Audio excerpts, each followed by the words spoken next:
Welcome to the Deep Dive, where we tear apart the data, source by source, to give you the most rigorous analysis available. And today, we are wading into one of the most polarizing Yeah. and fascinating debates in modern finance. That's right, we're talking about SoFi Technologies, ticker SOFI. It's Monday, January 12th, 2026, and as of this morning, the stock is trading right around $27.40. Which gives it just a whopping $34.5 billion market cap. And here's the core paradox we have to try and resolve for you, the listener, today. It's this. SoFi is a fully chartered bank. Yeah.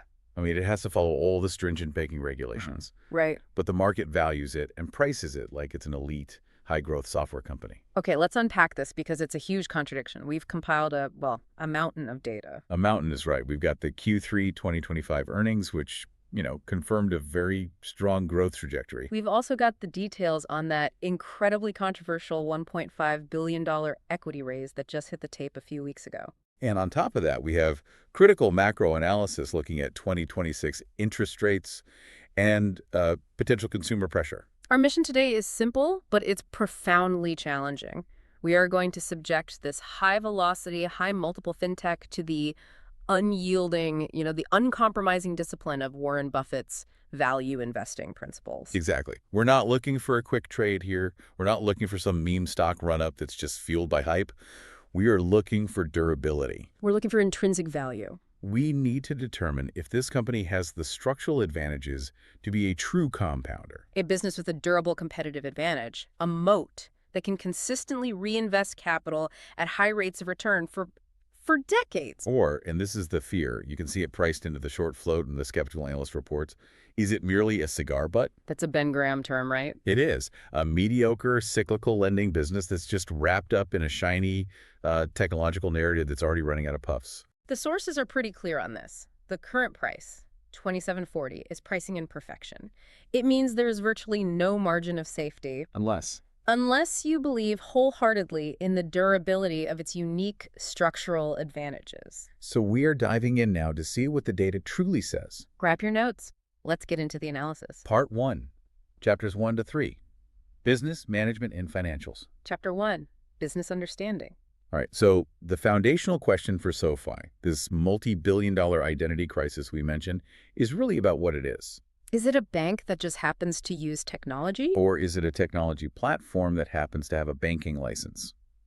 And the answer to that question fundamentally dictates the valuation multiple. It's the entire battleground for the stock. That really is the crux of it, because if we look at SoFi and say, okay, fundamentally you're a bank, history tells us how to value it. Right, very conservatively. Maybe 1.5 to 2 times its tangible book value, and maybe, 10 to 12 times its forward earnings? That's the traditional playbook. But if it's truly a technology platform, if that whole AWS of fintech idea is real and earned, then the multiple gets much, much higher. Oh, absolutely. Yeah. Then the sources suggest you're looking at 30, 40, maybe even 50 times earnings based on their documented growth and scalability. And the market is clearly just stuck in the middle, undecided, which is why it's so volatile. And to really move beyond that superficial narrative, Yeah. you have to understand the core strategic blueprint, the thing that drives every single decision they make, Which is? the Financial Services Productivity Loop, or FSPL. And I want to be clear, this is not just corporate jargon. It is the mathematical equation they use to maximize value. Okay, so it sounds abstract. What does the FSPL actually mean in practice for you, the value investor? It means they are fanatically obsessed with 2 metrics, Okay. maximizing customer lifetime value LTV and minimizing customer acquisition cost, or CACX. So unlike a traditional bank that might try to get you with one big product, like a mortgage. Exactly. They might spend a ton to get you on that one mortgage. SoFi wants to use one low-cost product, say their high-yield savings account or free investment account, to just pull you into their ecosystem. And once you're in, They cross-sell you 5, 6, 7 more products, a credit card, a personal loan, a mortgage, insurance, you name it. And the math here is what's really critical. Every new product a member adopts, it deepens their relationship. Right. And crucially, it amortizes that initial customer acquisition cost over a much wider base of revenue. So the sources show that members with, say, 4 or more products are way more valuable and less likely to leave than someone with just one. But you raise a great point. Every bank on earth wants to cross-sell. Of course. What makes SoFi's flywheel different and, potentially structurally superior? The answer comes down entirely to the bank charter they acquired back in early 2022. This is the moat. This is the structural moat that fundamentally changes the physics of the business model. So before the charter, to fund their loan portfolio, which was growing like crazy, SoFi had to rely on these expensive, pretty volatile warehouse lines of credit from Wall Street. And the sources estimate they were often paying 6 or even 7% interest on that debt. That just crushes your net interest margin, or NIM. And now that dynamic is completely reversed. Completely. Since becoming a nationally chartered bank, when you open a SoFi Money account and you deposit your paycheck, SoFi can pay you a high rate, let's say 4.0% interest. Which is way better than what the big four banks offer. Dramatically better. But that deposit stays on their balance sheet. Yeah. And that 4.0% cost of funds is significantly lower than the 6.0% plus they were paying for external debt. So that difference at 200 basis points or more. That is pure structural margin expansion that drives a perpetually healthy net interest margin. That's a hard-to-replicate barrier to entry. It's a real cost moat. It means they can attract savers by offering high yields while still maintaining higher lending margins than competitors who don't have that cheap, self-funded deposit base. That's the cost moat in action. Now let's look at how they actually generate revenue. We have to break the business into 3 distinct pillars. Because they have totally different economics, and the growth of each one determines the long-term stock valuation. Precisely. The first pillar is the lending segment. The cash cow. This is the legacy business. It generates the vast majority of their current profits. In Q3 2025, this segment delivered a record $9.9 billion in loan originations. And within that, the personal loan segment is the real juggernaut. It hit an all-time high of $7.5 billion in originations. And that product is key, right? It's high yield, short duration. Which means they can quickly recycle capital and adapt to interest rate changes.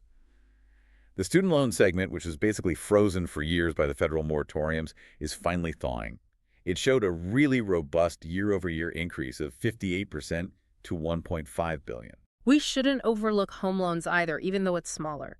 It hit a new record, nearly $945 million. But the sources emphasize that growth is mostly from HELOC's home equity lines of credit, not traditional mortgages. Which just signals clever management adaptability. In a high-rate world, nobody wants to refi a 3% mortgage for a 7% one. No way! But they do want to tap their existing home equity cheaply. So by focusing on HELOCs, management is just meeting the moment and capturing predictable, recurring net interest income. Okay, so Pillar 2 is the technology platform, and this is the part that gives the bulls the entire justification for demanding a software multiple. This is the AWS of fintech idea. It includes Galileo, their payment processing API that powers a ton of neobanks, and Technisys, their core banking software. This is the capital-light, high-margin part of the business. And it contributed significantly to that $408.7 million in fee-based revenue in Q3.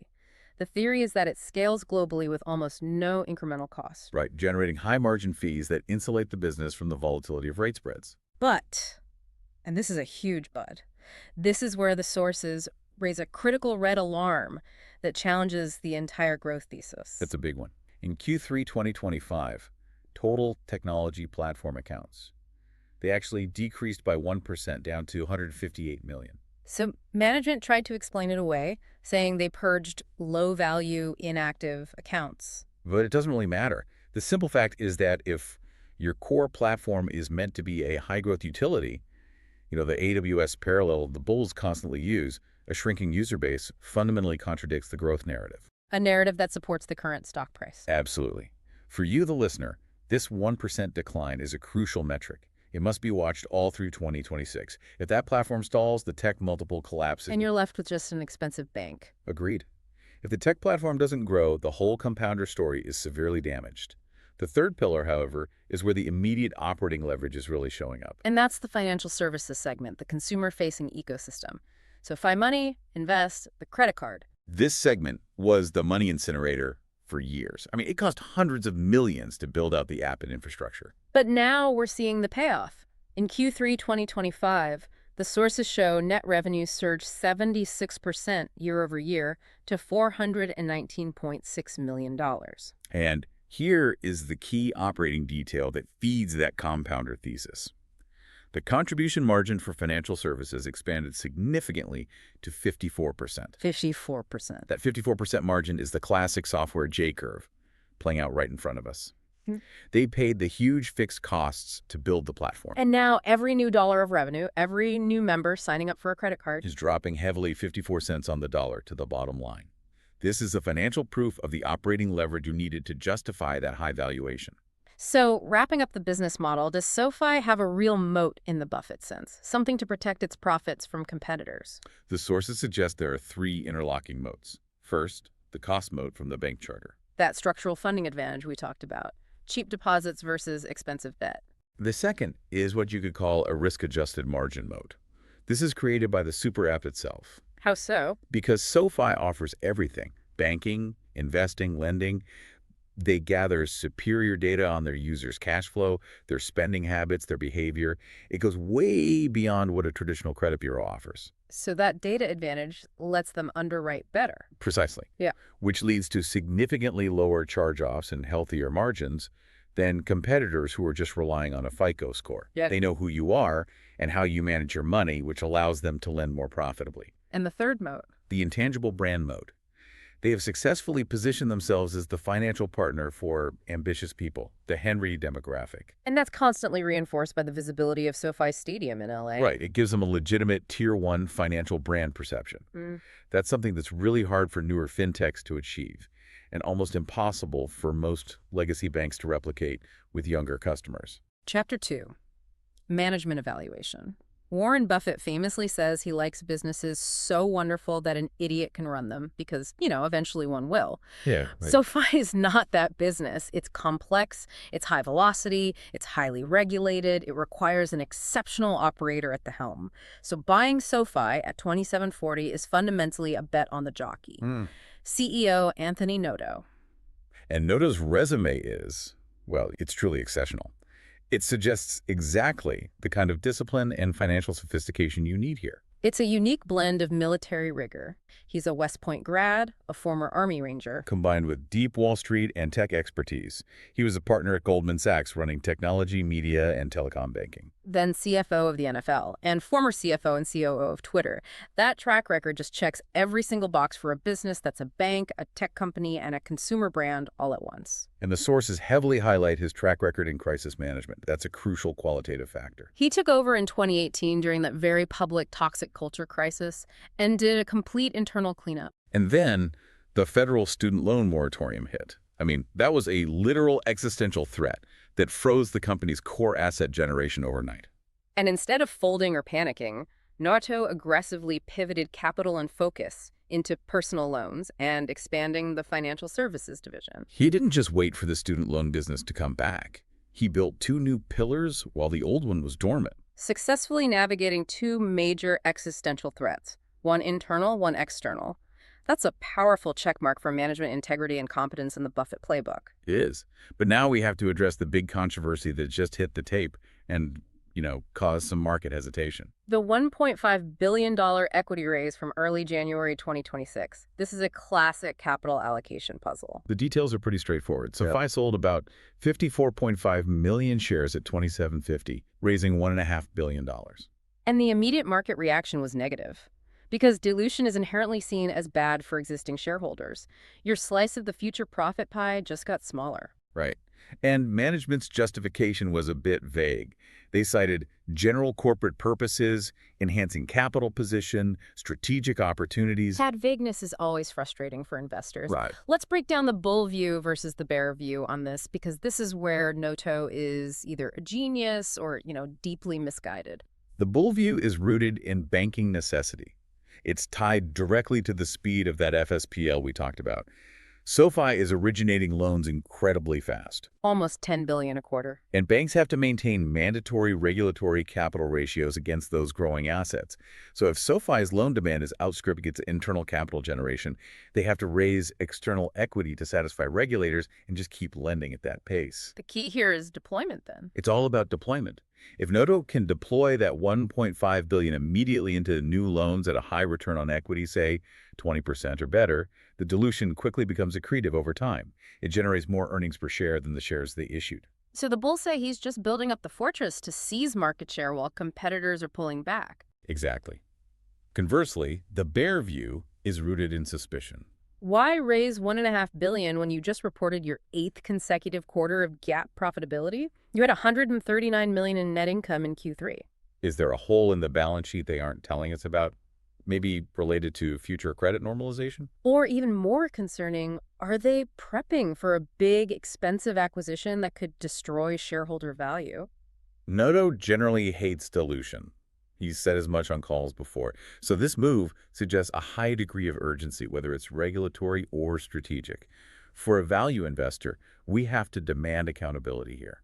The return on equity on this fresh capital has to be stellar in 2026, or this goes down as a massive capital allocation failure. Shifting to transparency, the sources highlight that SoFi uses fair value accounting.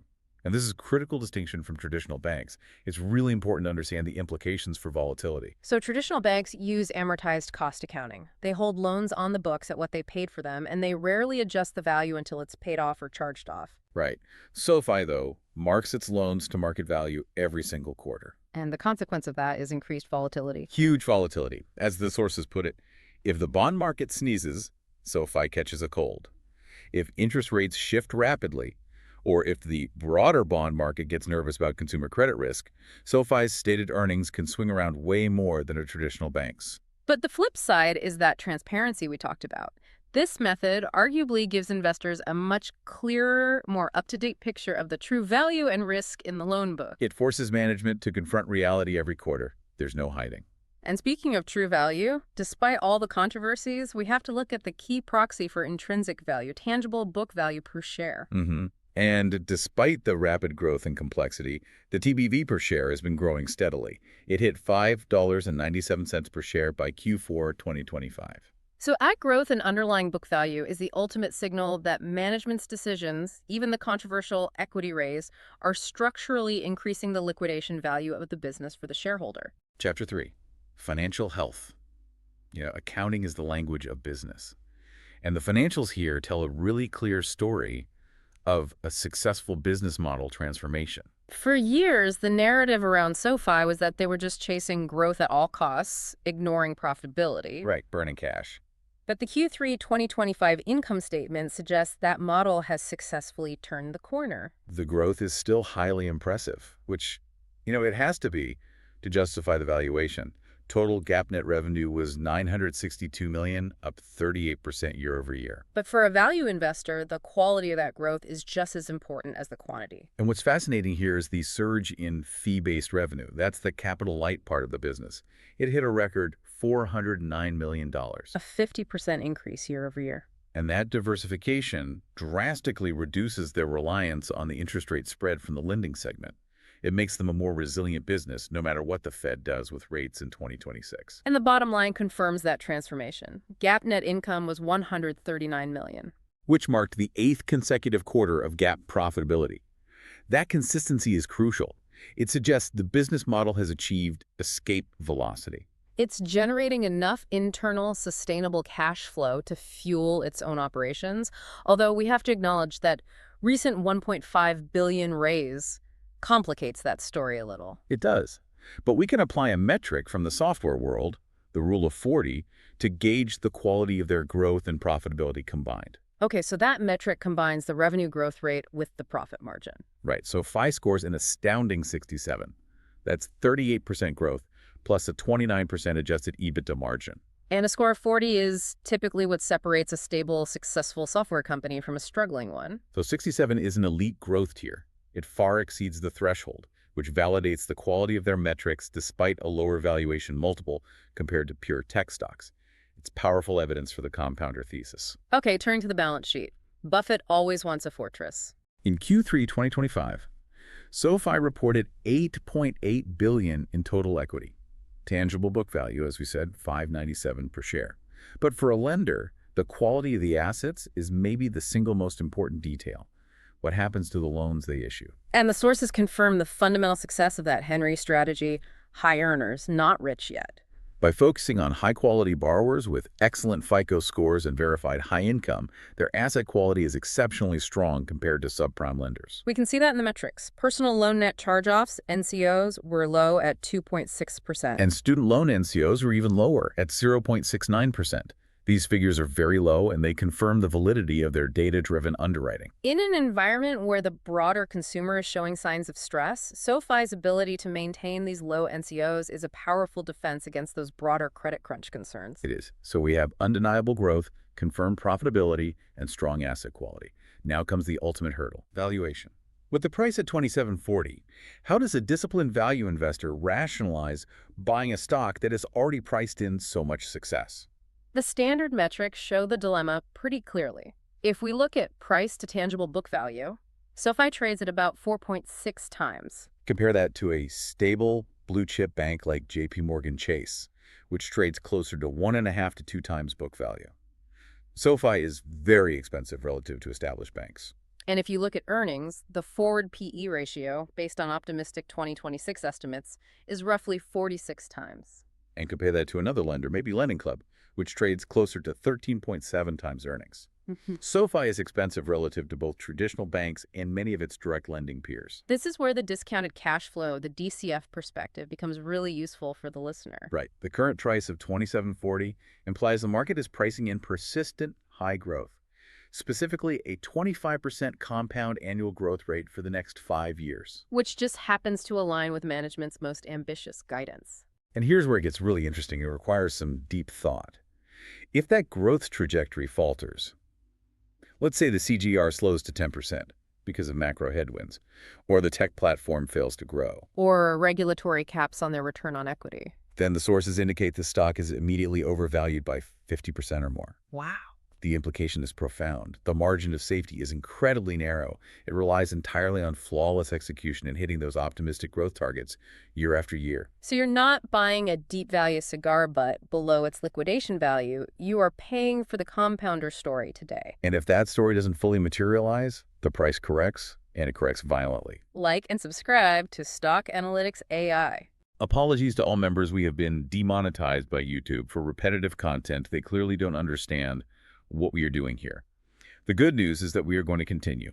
For members, sign up at stockanalytics.ai, and within the next few weeks, we will upload access to the full 600 videos for the S&P 500 and NASDAQ 100 and the coming 100 top AI stocks of 2025, $5 per month, and we will begin adding more features to the web application by the week, so joining early will be a great advantage. Part 2, Chapters 4 to 7, Market Sentiment, Ownership, Risk, and Final Conclusion. Chapter 4.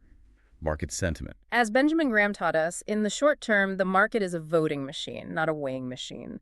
And the market sentiment around SoFi perfectly reflects that complex identity crisis and all the conflicting data we just talked about. It really does. The votes, as you see them in analyst coverage, are deeply split. The analyst consensus is the best indicator of this division. You have the bulls, right? Largely represented by growth-oriented firms like Citi and Needham. And they have price targets stretching to $36, even $37.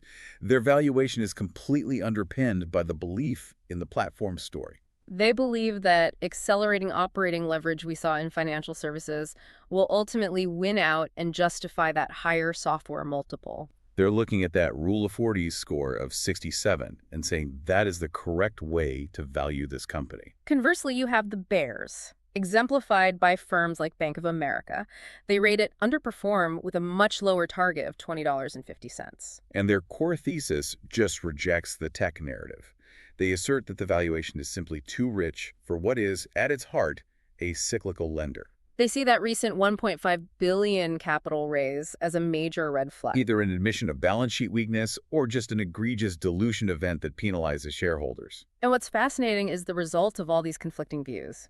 The current stock price, $27.40, is in near perfect equilibrium with the average analyst price target, which is $27.63. Which means the market has fully digested all the known facts, the great earnings, the controversial capital raise, and is now just waiting for the next major catalyst to break the deadlock. We also need to look at short interest as a proxy for skepticism, people betting against the company. About 9.56% of the float is sold short.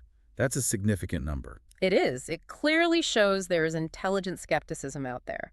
either about credit quality holding up in this environment or just that the valuation is unsustainable. However, the sources note the days to cover metric is very low, only 1.85 days. What does that mean? It means the shorts can exit their positions very quickly if good news hits. This minimizes the risk of one of those massive, uncontrollable short squeezes that often fuels volatility in these kinds of polarizing stocks. Finally, for the chartist among our listeners, the technical analysis confirms this pivotal moment. The stock is consolidating right around two major moving averages. The 50-day average at 27.41 and the 200-day average at 27.48. That convergence confirms the tension. The stock is coiled like a spring. A decisive move above, say, the $28 mark could signal the start of a new bull trend, maybe driven by the successful deployment of that $1.5 billion war chest. Conversely, a breakdown below this zone could see a rapid retest of lower support levels as that bear thesis that it's just an expensive bank gains undeniable traction. Chapter 5. Ownership structure. When we commit capital, we're essentially choosing our partners, the other shareholders. And the ownership structure of SoFi reveals two really important trends. One is rock-solid institutional stability, and the other is the definitive removal of a massive historical price drag. The institutional giants provide that stability. Vanguard holds about 107 million shares, and BlackRock holds roughly 62 million shares. What's crucial to distinguish here, though, is that this is largely passive ownership. Exactly. They own SoFi because it's included in key indices, like the S&P 500 or major tech funds. So while this is excellent for stability and liquidity, it doesn't necessarily validate the smart money investment thesis. They're mandated buyers. The more significant historical shift, which is a major tailwind for 2026, is the effective removal of the SoftBank tax. Yes, the overhang. SoftBank was a massive early investor. They own a huge chunk of the company post-IPO. And that created a problem. Throughout 2022, 2023, and 2024, SoftBank was systematically selling down its position, often to cover losses in its vision fund. Which meant that any good news, any strong quarter, any rally was frequently met with a wave of SoftBank selling. It effectively capped the share price and frustrated a lot of long-term investors. The sources confirm that overhang is now largely gone. The result is a much cleaner free trading float, and that removes a major headwind for the stock in 2026. Now for the most telling factor in management quality, insider conviction. What are the people closest to the operations doing with their own money? And CEO Anthony Noto is a clear, aggressive buyer. He owns over 11 million shares and has a consistent history of buying shares on the open market when the price dips. That's the ultimate vote of confidence. When the person running the company is accumulating stock with their own post-tax capital, it strongly signals they believe the stock is deeply undervalued relative to the long-term vision. We should acknowledge, though, there has been some selling from other execs. The CTO, Jeremy Rischel, sold roughly 2.4 million worth of shares in December. But that selling has to be kept in context. Right. The sources note this is often just standard diversification, tax planning, or exercising vested options, which is a routine part of executive compensation. The key takeaway is that the principal operator, Noto, is accumulating.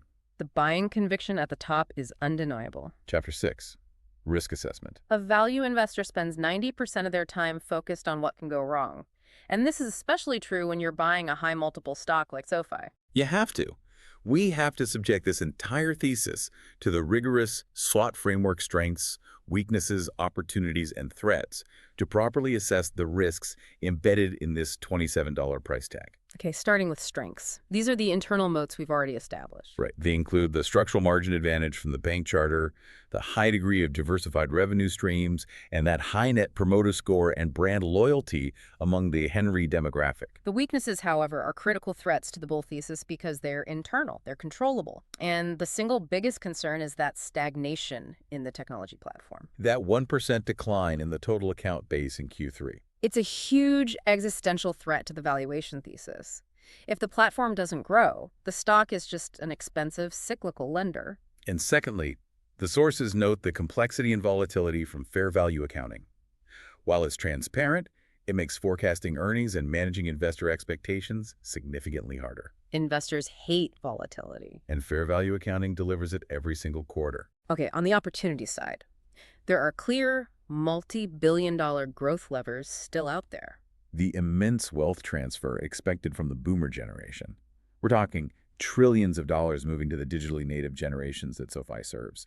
That's a huge opportunity for their wealth management products. And operationally, the logical next step for the FSPL is small and medium enterprise lending, SME lending. It makes perfect sense. They have the banking infrastructure, the lending expertise, and potentially the customer data to move into that massive lucrative space. If Noto allocates some of that 1.5 billion war chest to build out an SME platform, that could be the next major leg of growth that isn't currently priced in. Now we get to the major external threats, the big ones, the things that could derail the entire compounder thesis. And the first and most immediate is macroeconomics, specifically the looming threat of tariff-induced inflation and its pressure on the consumer. This is a devastating potential headwind. It attacks SoFi's customer base directly. Yale researchers estimate that the 2025 tariff landscape and the trade wars that could follow might impose a potential $4,700 annual cost on the average U.S. household through higher prices. And what's the consequence for the Henry customer? This isn't just some abstract number. For the average high-earning customer, that $4,700 is the difference between making their loan payment comfortably and, tightening their budget to the breaking point. SoFi relies entirely on the solvency and spending power of that high-earner consumer to maintain its low NCOs. And the knock-on effect is that inflation keeps the Fed's rates high. The 10-year Treasury is around 4.20%, which suggests rates aren't dropping soon. And while high rates initially benefit SoFi's net interest margin, eventually, if rates stay high and consumers feel that $4,700 squeeze, loan demand and origination volumes will just collapse. A tariff-induced consumer credit crunch is the fastest way to unwind the entire SoFi thesis. The second major threat is regulatory. The much-discussed Basel III endgame rules. And this deserves a deeper explanation because it directly attacks return on equity. Absolutely. The Basel III rules are designed to strengthen the banking system by requiring banks to hold more capital, specifically higher common equity Tier 1 ratios against their assets. So if mid-sized banks like SoFi are included and forced to hold significantly more capital against every dollar of loans they originate, it just caps their return on equity. Precisely. If a bank has to hold, say, 15% capital against every loan instead of 10%, they're forced to use more of the shareholders' money to generate the same amount of profit. And high ROE is necessary for compounding value over time. Right. If regulation forces SoFi's ROE down to 12%, which is closer to a traditional bank average, the compounder thesis evaporates. The sources suggest the timing of that $1.5 billion raise might be Noto's preemptive move against these rules. Getting ahead of it. Exactly. Ensuring they meet the higher capital threshold before they become mandatory. And finally, competition. Can legacy banks close the tech gap, or will new AI lenders out-underwrite SoFi? The competitive dynamic is fierce. Legacy giants like Chase and Bank of America are spending billions to close the user experience gap. They have immense capital and established trust. And then you have AI lenders like Upstart who claim to have superior proprietary underwriting models. They claim they can find hidden prime borrowers who don't fit traditional FICO profiles. The risk here is that if a competitor can consistently demonstrate superior asset quality and even lower NCOs than SoFi, then SoFi's data moat erodes. And they lose market share and pricing power. This race to the best underwriting model is just relentless. Chapter 7, Conclusion. All right, we've peeled back every layer. We've analyzed the FSPL, the moats, the management, the financials, and the severe risks. We now have to synthesize the two opposing viewpoints to arrive at a final, actionable verdict for the value investor. Let's start with the bull case synthesis. Why do you buy SoFi today at $27.40, accepting that narrow margin of safety? You buy if you fundamentally believe in the J-curve accelerating and that the business has achieved escape velocity. You believe Noto's strategic shift is paying off. You believe that the capital-light tech and financial services segments, with that incredible 54% contribution margin, will scale rapidly and eventually make up half of total revenue. And you believe Noto is a superior, crisis-tested capital allocator who will use that $1.5 billion war chest to solidify the moats, making this a true compounder in its early innings, destined to trade at a multiple far exceeding a legacy bank.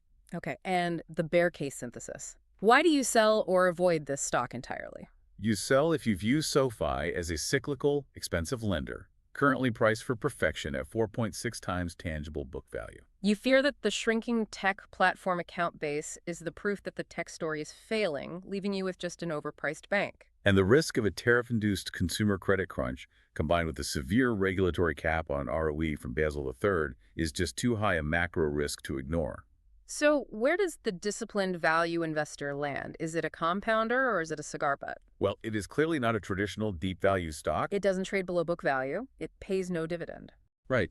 If you follow the strict, literal interpretations of Graham and Dodd, you have to avoid it, purely on price and lack of safety margin. However, it strongly fits the modern Buffett framework for high-growth, high-quality businesses. Yes, it does. That modern framework demands high return on equity potential, a durable competitive moat, and great management. And SoFi seems to have all three: the high ROE potential through its operating leverage, The durable moat through its bank charter and integrated tech stack. and proven, competent management in Anthony Otto. So what's the final assessment on the margin of safety for someone buying today? At 2740, the margin of safety is not based on price. The price is high. It's demanding. The safety is based entirely on the quality of the business model and its demonstrated ability to outgrow its current valuation multiple. By realizing the full potential of that FSPL, It's an investment that demands extreme patience, a 5 to 10-year holding period to allow the compounding and operating leverage to fully play out. and if execution falters in 2026, the stop has nowhere to hide. Thank you for joining us for this rigorous deep dive into SoFi Technologies. Before we wrap up, we want to leave you with one final provocative thought to consider as you digest this analysis. Does that massive 54% contribution margin expansion in the financial services segment fundamentally prove the vertical integration model is finally working, making SoFi unstoppable? Or will the immense external threats, that potential $4,700 annual tariff cost to U.S. households and the looming Basel III regulatory caps, be the catalyst that finally trigger the consumer credit crunch that unwinds the entire optimistic compounder thesis? The answer to that question will define the difference between a generational compounder and a cyclical failure. Like and subscribe to Stock Analytics AI. Apologies to all members. We have been demonetized by YouTube for repetitive content. They clearly don't understand what we're doing here. The good news is that we are going to continue. For members, sign up at stockanalytics.ai, and within the next few weeks, we will upload access to the full 600 videos for the S&P 500 and NASDAQ 100 and the coming 100 top AI stocks of 2025, $5 per month, and we will begin adding more features to the web application by the week, so joining early will be a great advantage. Remember, this analysis was generated by AI research for educational purposes and should not be considered financial advice. Please conduct your own research or consult with a qualified financial advisor before making any investment decisions. Until next time, invest rationally.